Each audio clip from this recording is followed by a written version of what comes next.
Hey everybody, I'm back with a powerful message about narcissistic and psychopathic abuse, because I figured out what they do. I figured it out. You see, narcissistic abuse is reactive abuse. Means you're trained to become reactive. Your whole nervous system, your reactions are studied by psychopaths and narcissists to gain reactivity from you. They are competitive about everything, all right? So you do something good for yourself and the community, and suddenly they become competitive. For them, it's me or you, eye for an eye, all right?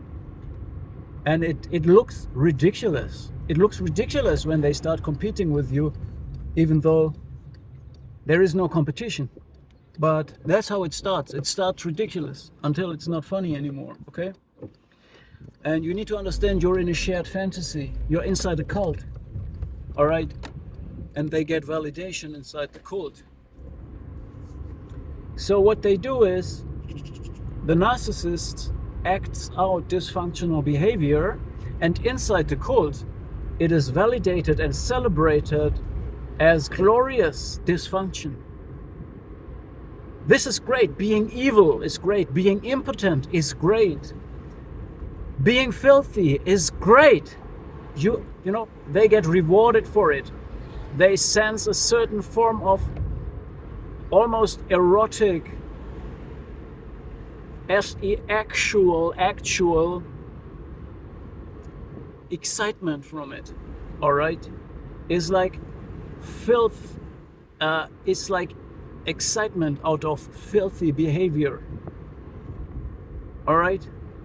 A false pride is when you do something shameful, the more dirty it is, the more people are hurt, the more vulnerable targets suffer from it, the more excited they get. It's like a hyena licking blood and a delusional vulture pulling his bald head out of a carcass and smiling in a delusional way while there's the blood all around, like a delusional clown that has too much makeup in his face. All right, so it's ridiculous until it's not funny anymore. I'm telling you. And what they do is, by this, they create reactions in you. They want to get you reactive, and they celebrate it inside the cult as a behavior that gets rewarded, that is praised, that is the way to go. Immoral behavior, deeply immoral behavior, externally regulating, exploitative behavior. Evil. This is evil. Make no mistake about it. Touch not mine anointed. Do my prophets no harm. Get your filthy hands off my people. Right? So, they reward dysfunctional behavior and celebrate it. And what is the goal of this stupid ass clown parade? What is the goal? The goal is to get you in a competitive mindset in dysfunction. But you live in reality, and they will weaponize it against you. Meaning, if you react in the same filthy, lower self, primitive, fight and flight, beep, beep, beep, beep, beep, beep, beep, kind of style behavior, don't ask me what I just said, it was just cancelled by the artificial intelligence.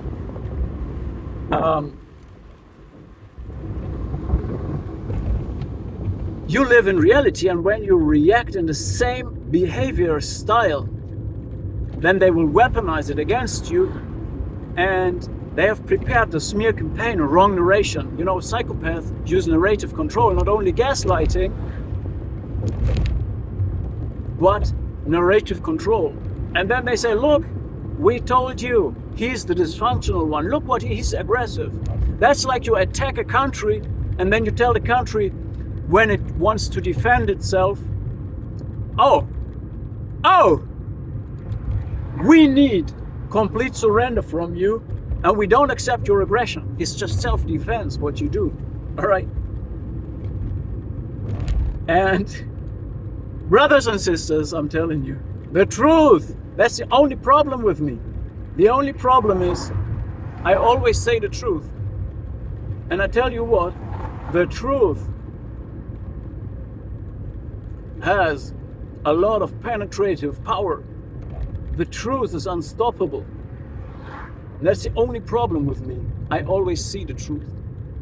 And I'm telling it to you. They try to reward negative behavior inside the shared fantasy. So they act it out. They show it to you in this clown parade. And then they reward it and validate it inside the shared fantasy. And they make you know that this is what they do. That they smile about it. That they celebrate about it. And this is meant to humiliate you for being a functional person that is self-regulated. It is a punishment for your agentic and self-regulated and benevolent behavior. You're a functioning part of society, an emotional, available parent, and they can't stand that, all right? So they want you to engage in the same filthy behavior. And if you respond accordingly, they weaponize it against you. They will weaponize it. So how do you turn a script, y'all? How do you turn a script? I'll tell you one thing. What the narcissist hates the most, and the psychopath as well, is to hold up a mirror and confront them with themselves. Because this behavior is themselves. That's their true nature. And when you expose that to the public, they suddenly not that proud anymore. They suddenly don't celebrate themselves anymore. We call this narcissistic mortification, all right?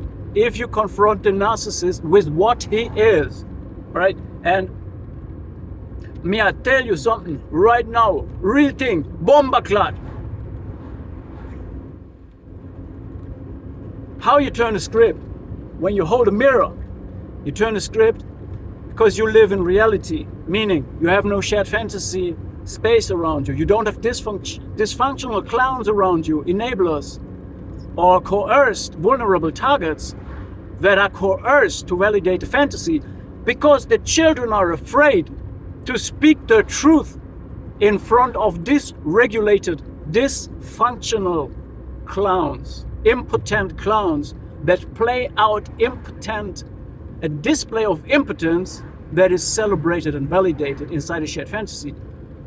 You don't have this audience. You live in reality. So what you do, you flip the script by competing with them in functioning, in potency, in fertility. Hell, of course I don't mean that biological. All right, I don't mean that I mean that in any regard. A potent parent is a parent that is apparently emotional, available for their children, is not reversing parental roles, and is a provider of safety, and is contributing to society, is validated by society and reality, not by a dysfunctional cult.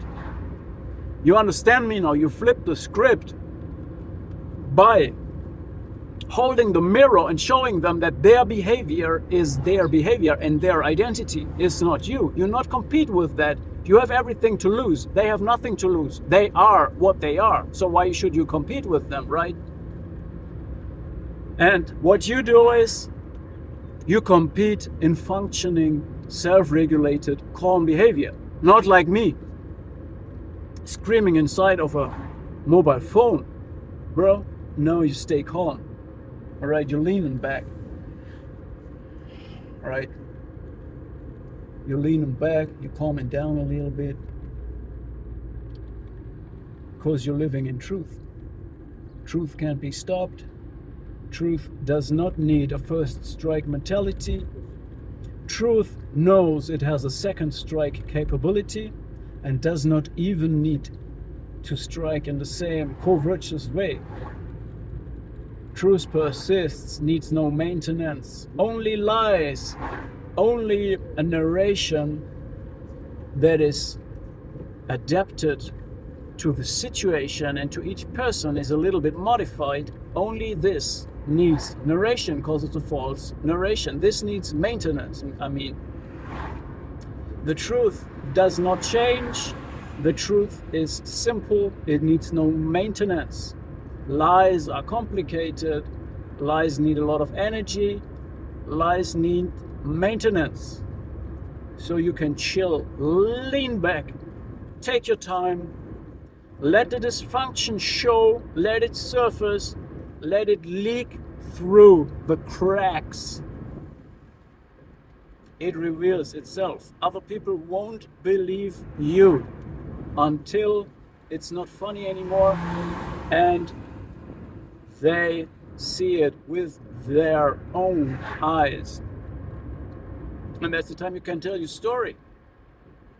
That's the time they will listen to you.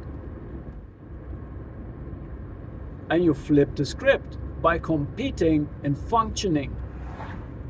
So now you have a double effect, because the narcissists have engaged in a year-long dysfunctional display of impotence while they try to get you into responding to that in a similar way. They don't know that you have all the potency and fertility on your side.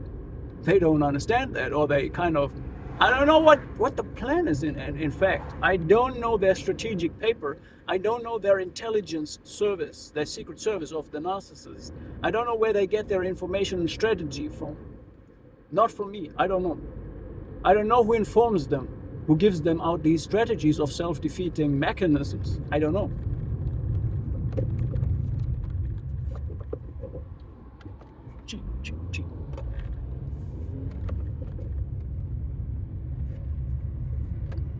Is it maybe a bad object introject that informs them? Is it self-hate? Is it a feeling of being insecure and impotent, and as a compensation they need to engage in ridiculous displays of dysfunctional omnipotence? Is it the lack of identity that you have to be competitive about identity? Is it the fact that you have no spine, no backbone, no identity core, no moral core, no direction in life? Is it because you're not willing to sacrifice, but you want to take a shortcut and just imitate a functioning person? I don't know where they get this information from, because it leads to their own downfall. Bro, I don't know. Anyway, I wanted to tell you how to flip the script, compete in your truth of your full potency, fertility, because people will judge the tree by its fruits. So your work bears fruit, your life bears fruit, your efforts bear fruit, your relation to people bear fruit. You're not engaging in dependent, codependent relationships, transactional relationships, relationships based on coercion. You don't leech energy from vulnerable targets just to validate your social status and justify your life and purpose. You are the purpose yourself, and then you invite those who you select to participate in your life. It's not the other way around. You're not competitive about your identity, for you know who you are. Know thyself.